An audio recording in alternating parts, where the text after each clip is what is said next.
हम अपनी गाड़ियाँ पूरे पाकिस्तान के अक्रॉस ड्राइव करते हैं, एक अवेयरनेस क्रिएट करते हैं कि हमारी हेरिटेज है, इन चीज़ों को रिस्टोर करें, मेंटेन करें, इन चीज़ों को लेके जो है डिस्प्ले करें, लोगों को दिखाएं, इनकरेज करते हैं नेक्स्ट जनरेशन जो है उनको कि वो आएँ, पुरानी गाड़ियाँ लें, उनको रिस्टोर करें। बहुत बड़ा अब ये शौक़ हो गया है। पहले 20-25 गाड़ियाँ होती थी, अब कराची में हमारा शो होता है 150 गाड़ियाँ आ जाती हैं। सो आहिस्ता आहिस्ता ये पैशन कैच ऑन कर रहा है।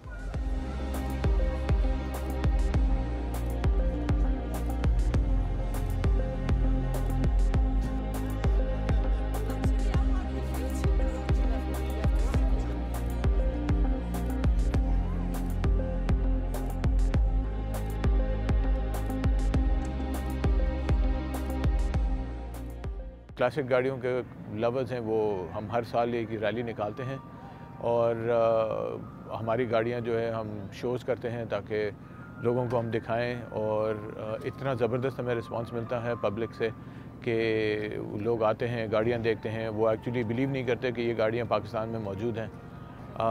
तो अच्छा माहौल रहता है।